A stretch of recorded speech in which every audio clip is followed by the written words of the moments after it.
ज्ञानवापी मंदिर या मस्जिद, एक बार फिर से ये मामला विवाद में आ चुका है।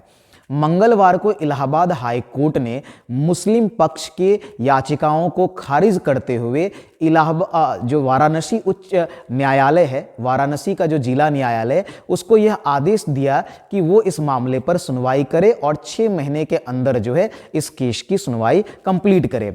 इस आदेश ने एक बार फिर से ज्ञानवापी के मुद्दे को जो है न्यूज में ला दिया है। आखिर ये ज्ञानवापी का मामला क्या है, इसका इतिहास क्या है, इसके साक्ष्य क्या हैं और ये साक्ष्य किसकी तरफ इशारा करता है, किस पक्ष की तरफ ये या किस पक्ष का समर्थन करता है, इन सभी बिंदुओं पर चर्चा करेंगे। नमस्कार, मेरा नाम है ज्ञानेश्वर और आप हैं मेरे साथ लर्न विद ज्ञानेश्वर के इस यूट्यूब चैनल में, जहां पर हम लोग एक इस महत्वपूर्ण विवाद को समझेंगे, उसको डिस्कस करेंगे और इसके सभी दोनों ही पक्ष के दोनों ही पहलुओं को देखेंगे। एक तरफ मुस्लिम पक्ष है और एक तरफ इसका हिंदू पक्ष है। तो चलिए इस मामले को और इसकी जो जानकारी है, जो फैक्ट हैं, उनको हम लोग थोड़ा समझते हैं। देखिए बाकी क्या क्या हम लोग इसमें डिस्कस करने वाले हैं, सामने आपके मेंशन है। सबसे पहले हम ये देखेंगे कि न्यूज़ क्या है, जो मैंने थोड़ा सा आपको इसके बारे में बता ही दिया। तो न्यूज़ क्या है, पूरा मामला क्या है, ये है ना, इस पूरे मामले को हम लोग समझेंगे। ज्ञानवापी मंदिर या मस्जिद क्या है, तथ्य क्या है और किस तरफ इशारा करते हैं, है ना, इसके मंदिर होने के क्या क्या तथ्य हैं, इस पर हम लोग बात करेंगे। और एक महत्वपूर्ण चर्चा जो इस क्लास में होगी वो है जिसको मासिर आलमगिरी कहते हैं। ये किताब है बेसिकली। तो मासिर आलमगिरी क्या है, जिसका हवाला कोर्ट में हिंदू पक्ष दे रहे हैं। ठीक है, यही वो किताब है जिसका हवाला देकर के हिंदू पक्ष अपने केस को और या केस को अपने पक्ष में और मजबूत करता हो नजर आ रहा है। तो इन सभी बातों को हम लोग समझते हैं एक एक करके। सबसे पहले ये समझते हैं कि ये ज्ञानवापी, ये जो पहले न्यूज क्या है, फिर हम लोग मामले को समझते हैं। न्यूज मैंने वैसे आपको बता ही दिया। न्यूज यही है कि ज्ञानवापी मामले की सुनवाई करते हुए जो मंगलवार को इलाहाबाद हाई कोर्ट ने मुस्लिम जो पक्ष है उनके जो 5 याचिकाएं उन्होंने दर्ज करवाई थी उसको खारिज कर दिया है। कोर्ट ने हिंदू पक्ष की याचिकाओं को सुनने के योग्य या एक सुनवाई के योग्य मानते हुए वाराणसी जिला कोर्ट जो है उसको 6 माह में सुनवाई का आदेश दिया। और इस आदेश के तहत जो है वाराणसी कोर्ट में अब तक 1991 यानी जो 23 साल या फिर कहीं 32 साल पहले का जो ये केस है ना, उस केस के ट्रायल को अब वो बेसिकली फिर से शुरू किया जाएगा। ये केस पिछले 32 सालों से इसी तरीके से झूल रहा है कि क्या इस पर सुनवाई होगी या सुनवाई नहीं होगी। और हाल फिलहाल में इसके कई ऐसे प्रमाण, कई साक्ष्य मिले, ASI की सर्वे की गई है। अभी उन सभी जानकारी को हम लोग डिस्कस करेंगे जिस पर ये फाइनल डिसीजन आया है कोर्ट का। ऑब्वियसली मुस्लिम पक्ष ने दरअसल हुआ क्या था कि हिंदू पक्ष के 1991 के जो मुकदमे, जो हिंदू पक्ष ने मुकदमा रखा था, अभी उस पूरे मामले को हम लोग और डिटेल में समझेंगे कि 1991 के मुद्दे को चुनौती देते हुए ये 5 याचिकाएं दर्ज की थी, जिनमें से 2 तरह की याचिकाएं थी। इसमें से 3 याचिका जो है परिसर में जो है ना पुरातत्व जो सर्वेक्षण जो होता है यानी कि ASI सर्वे के खिलाफ थी, और 2 याचिकाएं जो है वह सिविल वाद की पूछनीयता से जुड़ी हुई हैं। ये दो तरह की याचिकाएं जो है मुस्लिम पक्ष द्वारा इलाहाबाद कोर्ट में, ये देखिए ये याचिकाएं आज से नहीं, ये 1998 से डाली गई है ना, बाद में 2020 में फिर याचिकाएं डाली गई, 2021 में डाली गई, 2022 में भी याचिकाएं डाली गई। अब इन याचिकाओं को खारिज कर दिया गया है कोर्ट की तरफ से, हाई कोर्ट की तरफ से, है ना। और अब इस मामले की जो है प्रॉपर सुनवाई जो है वो होने वाली है। अब देखिए ये तो न्यूज़ है, बट मामला क्या है, क्या है इसका जो इतिहास, क्या है इसका बैकग्राउंड, क्या है, हम लोग इसको समझते हैं यहां पर, है ना। देखिए सबसे पहले हम लोग यहां समझते हैं कि इसमें जो है ये पूरा मामला क्या है। देखिए वाराणसी, जो वैसे आप लोग में से कुछ लोग इसके बारे में जानकारी रखते होंगे, मैं सारी फैक्चुअल बातों को, जो फैक्ट्स है मैं उसको रख रहा हूं। मैं यहां पर कोई कंक्लूजन नहीं निकालूंगा कि ये मंदिर है, मस्जिद है, ये ऑलरेडी कोर्ट के हाथ में है और कोर्ट इस पर जो निर्णय देगा वही निर्णय हमें स्वीकार्य होगा, चाहे आप हो या हम हो, क्योंकि हम कोर्ट के अगेंस्ट जा ही नहीं सकते। ठीक है, तो ये मामला तो खैर कोर्ट पर है, लेकिन इसके अगर हम यहां पर ये देखेंगे कि जो तथ्य हैं, जो साक्ष्य हैं, वो आखिर किस पक्ष की तरफ इशारा करते हैं और दोनों पक्ष इसके विषय में क्या है ना जो है वो धारणाएं रखी हुई हैं। तो देखिए दरअसल हुआ क्या था, वाराणसी जिला कोर्ट में 1991 वर्ष 1991 में याचिका दाखिल होती है, ठीक है। और ये याचिका दाखिल करता है हिंदू पक्ष, ठीक है। ये पहली याचिका हिंदू पक्ष दाखिल करता है जिसमें ज्ञानवापी मस्जिद पर हिंदू पक्ष का दावा किया गया और विवादित परिसर को हिंदुओं को सौंपने की मांग की गई। साथ ही यहां पर पूजा आराधना के भी अधिकार की मांग की गई। जब ये याचिका कोर्ट में गई, ठीक है, तो वाराणसी के जिला कोर्ट में ये याचिका गई, तो उसी समय ये जो देखिए ये जो ज्ञानवापी मस्जिद है, ठीक है, वो किसके अंडर है? तो वो है एक संस्था जिसको अंजुमन इंतजामिया मस्जिद कहते हैं, ठीक है, उसके कंट्रोल में है, ठीक है। और साथ में जो आपका सुन्नी वक्फ बोर्ड होता है, ठीक है, ये उसके अधिकार क्षेत्र में आता है। तो दोनों ही अंजुमन इंतजामिया मस्जिद और उत्तर प्रदेश का जो सुन्नी वक्फ बोर्ड है लखनऊ ने 1998 में हाईकोर्ट में बेसिकली 2 याचिकाएं दायर कर इस आदेश को चुनौती दी। उनका भी आधार समझेंगे कि आखिर ये लोग जो है किस आधार पर इन याचिकाओं को चुनौती दे रहे हैं, और वो आधार जो है वो पीवी नरसिम्हा राव के सरकार में है ना 1991 में लाया गया है ना प्लेसेस ऑफ वर्शिप एक्ट है, और उसी को आधार बना करके जो है मुस्लिम पक्ष जो है ये याचिकाएं दायर कर रही थी, ठीक है, जो बेसिकली हिंदू पक्ष के जो याचिकाएं उसको चुनौती दे रहा था, ठीक है। ये अब मामले को और समझते हैं कि इसके बाद देखिए दोनों पक्ष की क्या बातें हैं इसको समझते हैं। देखिए मंदिर पक्ष का क्या दावा है पहले ये समझते हैं। जो हिंदू पक्ष है, मंदिर पक्ष का दावा यह है कि यह भगवान विश्वेश्वर का मंदिर है, जिसे आज से करीब 2050 साल पहले, ठीक है, विक्रमादित्य द्वारा जो है ना राजा विक्रमादित्य ने जो है इसको बनवाया था, और भारत में ये मुस्लिम शासकों से कहीं पहले से ये मंदिर अस्तित्व में रहा। ये कहना है आपका हिंदू पक्ष का। अब समझते हैं है ना कि और इसमें क्या बात है। वहीं मुस्लिम पक्ष क्या कहता है? मुस्लिम पक्ष का यह कहना है कि यह मस्जिद करीब आज से 1000 साल पहले से है, ठीक है, और साथ ही ठीक है और पुरानी है, जहां पर मुस्लिम जो है नमाज अदा करते आ रहे हैं, ठीक है, ये मुस्लिम पक्ष का है। और साथ में जो वर्तमान में जो मस्जिद का कब्जा जो अंजुमन इंतजामिया मस्जिद के पास है, वो क्या कहते हैं? मस्जिद के पक्ष में उनका क्या है, उनका क्या कथन है? उनका 2-3 कथन है। देखिए, एक तो उसमें ये दावा उन करते हैं क्या कि इस मामले में जिन चीजों का हवाला दिया जा रहा है, यानी जिन आधार पर याचिकाएं दर्ज की जा रही हिंदू पक्ष के द्वारा, उत्तर प्रदेश, क्या वो मामला जो है उत्तर प्रदेश या भारत सरकार के राजपत्र में है? मतलब वो बेसिकली वो कह रहे कि नहीं है, और इसलिए ये मामला जो है या ये जो सुनवाई की जो मांग हो रही है हिंदू पक्ष के द्वारा, वो है ना गलत है। ये बात कौन कह रहा है? ये बात कह रहा है मुस्लिम पक्ष, ठीक है, और ये जो अंजुमन इंतजामिया जो है वो कह रही है, ठीक है। साथ ही इस पक्ष का यह भी दावा है, ठीक है, कि ज्ञानवापी मस्जिद वक्फी संपत्ति है, इसलिए यहां पर मंदिर नहीं हो सकता, और इसलिए इसकी सुनवाई जो है वो कोर्ट की जगह जो वक्फ ट्रिब्यूनल है, जो उनका ट्रिब्यूनल है, वहां पर होनी चाहिए। ये उनका है, ठीक है। साथ ही जो मैंने अभी कहा था कि इनका जो मेन आधार है कोर्ट में याचिका, हिंदू पक्ष की याचिकाओं को चुनौती देने का, और वो है 1991 का जो आपका प्लेसेस ऑफ है ना, ये जो आपका प्लेसेस ऑफ वर्शिप एक्ट है 1991 का, ये जो पीवी नरसिम्हा राव की सरकार में लाया गया था। कारण ये लाया गया था उस समय, वैसे मैं इस एक्ट को आपको अलग से समझाऊंगा, है ना, जो लोग देख रहे हैं आप जरूर नेक्स्ट वीडियो देखिएगा, उसमें आपको ये मैं आपको पूरा जो ये 1991 का प्लेसेस ऑफ वर्शिप एक्ट है, बात समझ में आ रही, इसको हम लोग अच्छे से डिस्कस करेंगे। मैं आपको एक मोटा मोटी आइडिया दे रहा हूं कि 1990 के दशक में या 90s में बेसिकली क्या हुआ, बहुत ज्यादा बेसिकली जो हिंदू महासभा है, ठीक है, उन्होंने बहुत सारे ऐसे है ना मस्जिद है जो मतलब उन्होंने वो क्लेम कर रहे थे कि लगभग 3000 से ज्यादा ऐसे मस्जिद हैं, है ना, जो बेसिकली मंदिरों को तोड़कर बनाए गए और उनको वापस से उनके जीर्णोद्धार की बात की जा रही थी।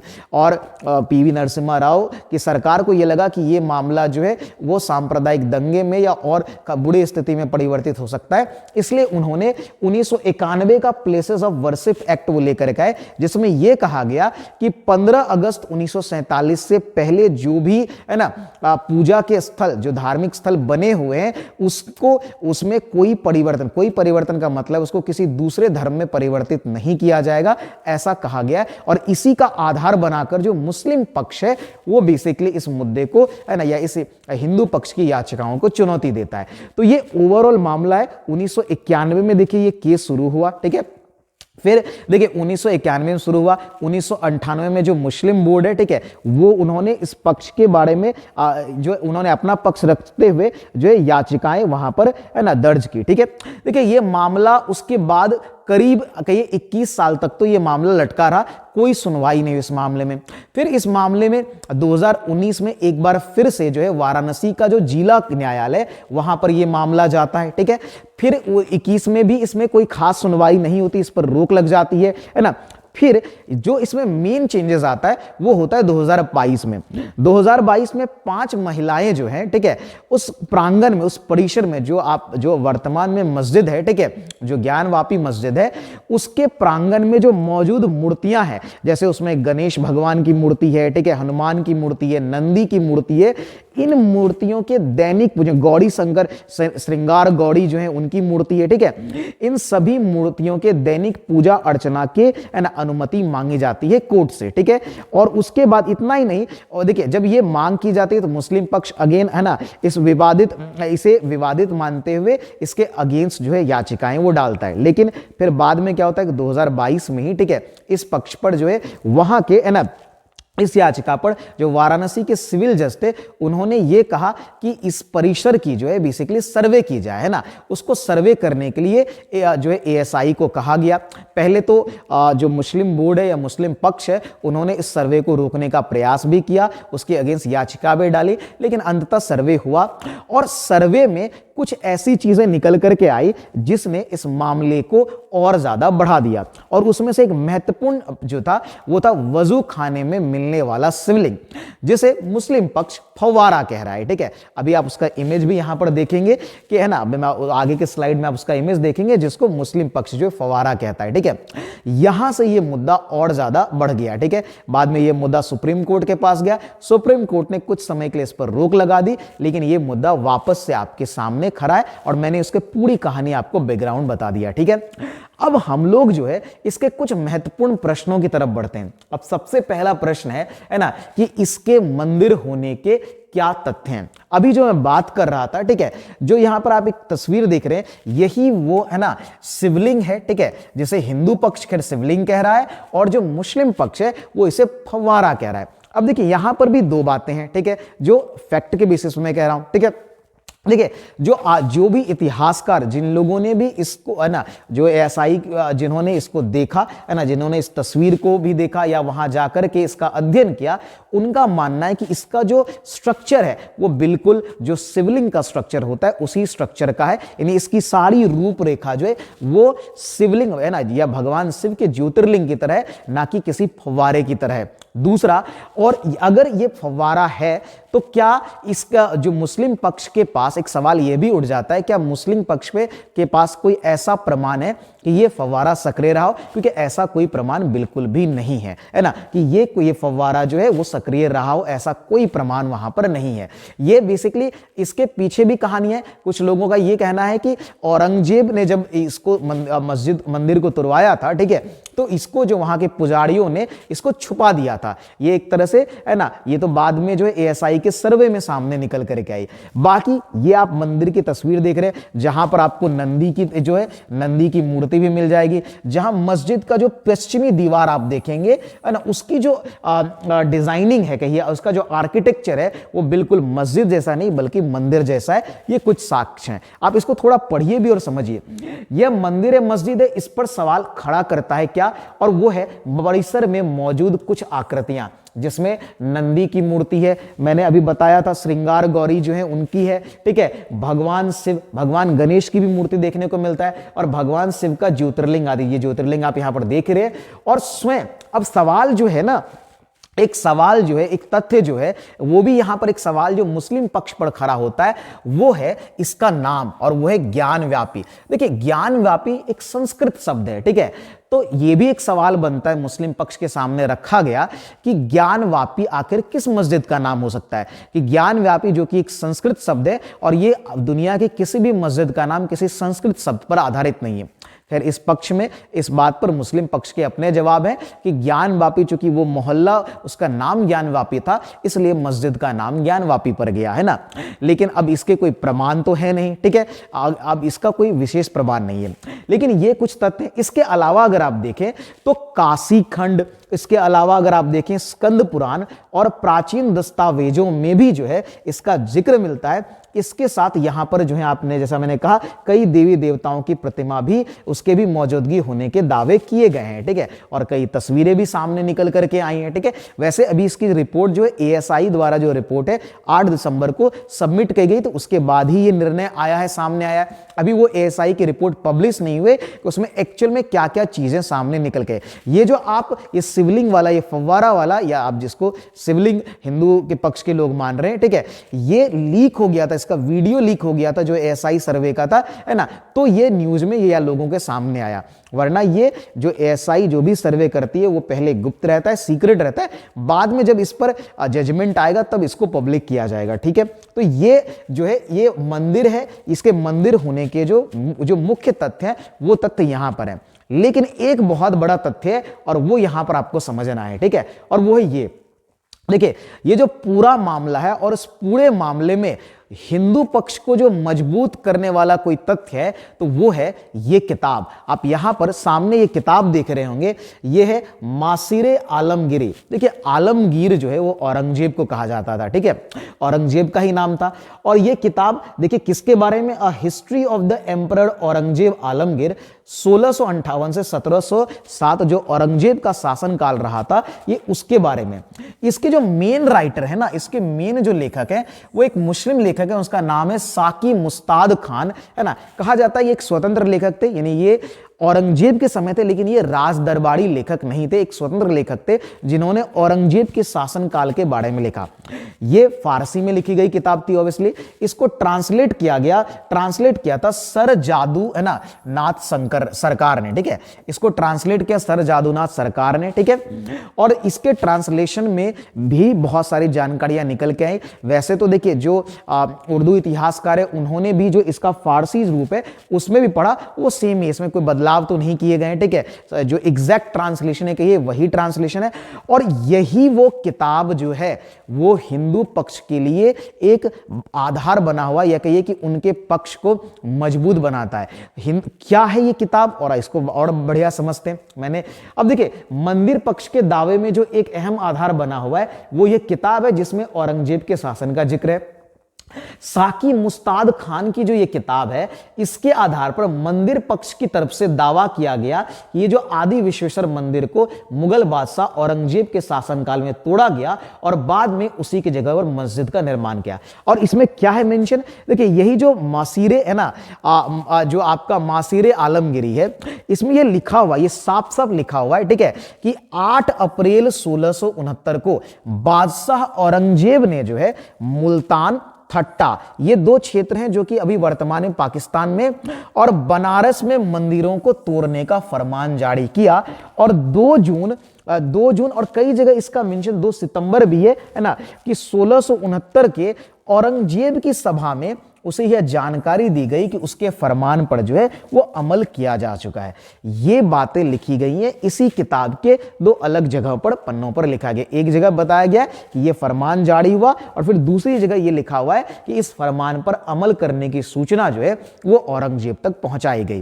देखिए इसमें भी कई सवाल हैं। कई सवाल ये हैं कि ये फरमान जो मसीरे आलमगिरी में जो है लिखा गया, इस पर किसी औरंगजेब या किसी शासक का कोई, है ना, मुहर नहीं है, ठीक है। तो अब ये इसको बहुत लोग जो है, बहुत इतिहासकार इसको ऑफिशियल नहीं भी मानते हैं, ठीक है। लेकिन अगर आप तथ्यों और साक्ष्यों को देखें तो ये किताब, चूंकि ये एकमात्र किताब है जो औरंगजेब के समकालीन, देखिए ये किताब क्यों प्रमाणित होता है, क्योंकि ये किताब औरंगजेब के डेथ के 3 साल बाद पूरा हुआ है, 1710 में ये किताब हुआ है। तो औरंगजेब के समकालीन जो सबसे महत्वपूर्ण तथ्य है वो इस, या फिर कहिए कि जो साक्ष्य है वो यही किताब आपका मासीरे, है ना, वो आलमगिरी है, ठीक है, क्लियर है। तो ये किताब के तथ्य आप समझ रहे हैं, ठीक है, और यही किताब इसका आधार बना हुआ है, ठीक है। चलिए आगे समझते हैं कि और इसके में क्या है, ठीक है। इसके अलावा अगर बात करें, ठीक है, तो इसी बनारस हिंदी यूनिवर्सिटी के एक प्रोफेसर रह चुके हैं जिन्होंने हिस्ट्री ऑफ बनारस नाम से किताब लिखी, ठीक है, और वो थे, ठीक है, कल्चरल हिस्ट्री विभाग के अध्यक्ष थे डॉक्टर A.S. अल्टेकर, ठीक है। इन्होंने क्या लिखा, इनकी 1930 में जो प्रकाशित ये किताब है, उन्होंने इसमें ज्ञानवापी परिसर के निर्माण की प्रकृति के बारे में कई सारी बातें बताई, जिन्होंने ये दावा किया कि मस्जिद का जो ज्यादातर हिस्सा है वो प्राचीन मंदिर के स्तंभ पर खड़ा किया गया है। तो ऐसे और भी कई सारे ऐतिहासिक साक्ष्य जो हैं या इतिहासकारों का अध्ययन कहता है। देखिए, इस मामले में कई सारे किदवंतियां यानी कि कई सारी कही सुनी कथाएं भी हैं। देखिए, मुस्लिम पक्ष का मानना है कि अगेन ये जो है ये अकबर के से पहले भी ये मस्जिद थी, ठीक है, उनका ये मानना है कि ये मस्जिद अकबर से पहले की है, लेकिन अगेन इन बातों को प्रूव करने का उनके पास कोई प्रमाण नहीं है कि औरंगजेब से पहले ये था, ठीक है। कई जो मुस्लिम इतिहासकारों का ये मानना है कि ये जो मस्जिद, ये जो मंदिर जो है ना, इस मंदिर को तोड़ने वाले यहाँ के ही लोग, यहाँ के ही ब्राह्मण थे। ऐसा कहा जाता है कि यहाँ पर एक महिला के साथ जो है कुछ दुर्व्यवहार हुआ था, जिसके बाद औरंगजेब ने इस मंदिर को तोड़ने की, ठीक है, बेसिकली मंदिर को तोड़ने और जिन लोगों ने इस तरह का कार्य किया था उसको सजा देने की ऐसी एक बात कही गई थी, है ना। और फिर क्या हुआ था कि जो वहां के जो लोग थे, ब्राह्मण लोग थे, उन्होंने खुद इस मंदिर को तोड़ करके, वहां के और भी अन्य लोगों ने खुद मंदिर तोड़ करके यहां पर मस्जिद निर्माण करवा दिया, ताकि औरंगजेब को इसके बारे में जानकारी ना मिल सके, है ना, और वो इससे बच सके, औरंगजेब के सजा से बच सके। लेकिन अगेन ये बातें ज्यादातर जो है वो कहानियां ही लग रही हैं, क्योंकि इसके कोई साक्ष्य तो है भी नहीं, और भी इसके संबंधित और भी कई सारी कहानियां हैं, ठीक है, जिसके कोई साक्ष्य नहीं है। और जब हम साक्ष्यों का अध्ययन करते हैं तो हमें ज्यादातर जो है झुकाव हिंदू पक्ष की तरफ जाता है, और उसमें एक अहम भूमिका निभाती है जो किताब हमने देखा, ठीक है, मुस्ताद खान की किताब मासेर आलमगीरी। इसके अलावा वहां पर मौजूद कई सारी जो मूर्तियां हैं, कई सारे जो, और खास करके अगर वो जो जिसको फव्वारा कहा जा रहा है, जो मुस्लिम पक्ष के द्वारा जिसको फव्वारा कहा जा रहा है और हिंदू पक्ष के द्वारा उसको भगवान शिव का ज्योतिर्लिंग कहा जा रहा है, अगर ये एएसआई की रिपोर्ट में ये प्रमाणित हो जाता है कि वो फव्वारा नहीं, वो एक शिवलिंग है, तो डेफिनेटली जो हिंदू पक्ष है उस पर इस केस की मजबूती जो है वो और बनती चली जाएगी। खैर, ये मामला हाईकोर्ट के सामने, अभी तो ये इसका मामला जो वाराणसी का जो आपका जिला न्यायालय, मतलब जो वाराणसी का जिला न्यायालय, जिला कोर्ट है, वहां पर इसकी सुनवाई के आदेश दिए गए। 6 महीने के अंतर्गत इसके निर्णय आएंगे। अगर इसमें कोई बात होती है तो ऑब्वियसली ये हाई कोर्ट जाएगा और मैक्सिमम ये सुप्रीम कोर्ट जाएगा। लेकिन देखिए, अगर तथ्य जिस भी पक्ष की तरफ जाएंगे, फैसला ऑब्वियसली उसी पक्ष की तरफ आएगा। बाकी देखते हैं हाईकोर्ट इस पर क्या निर्णय सुनाता है। मैंने जो भी फैक्ट्स थे वो सारे फैक्ट्स आपके साथ शेयर कर दिए। इसके अलावा अगर आपको भी कोई जानकारी है इस विषय में तो आप लोग जरूर कमेंट बॉक्स में शेयर करिए, और इसी तरह से जो है जो फैक्चुअल नॉलेज है मैं आपके साथ इस चैनल पर शेयर करता रहूंगा। ये चैनल नया है ना, तो जो लोग भी इस वीडियो को देख रहे हैं चैनल को सब्सक्राइब जरूर कर लीजिए और वीडियो को शेयर जरूर करिए, क्योंकि जब तक आप शेयर नहीं करेंगे, जब तक आप सपोर्ट नहीं करेंगे, तब तक ये चैनल ऑब्वियसली बहुत अच्छा कार्य तो नहीं करेगा, है ना। तो आप लोग समर्थन करिए। बाकी इससे रिलेटेड जितने भी अभी जो मैंने कहा प्लेसेस ऑफ वर्शिप एक्ट है, वो भी बहुत महत्वपूर्ण तथ्य है जानने के लिए, उससे रिलेटेड वीडियो में अलग लेकर के आऊंगा। आज के लिए इतना ही, और बाकी ये सारा मामला हाईकोर्ट पर छोड़ देते हैं। हाईकोर्ट के फैसले चाहे किसी भी पक्ष में आए वो लोगों को स्वीकार ही होंगे, है ना। और इसके साथ ही इस क्लास को हम लोग यहीं पर समाप्त करते हैं। जय हिंद, धन्यवाद।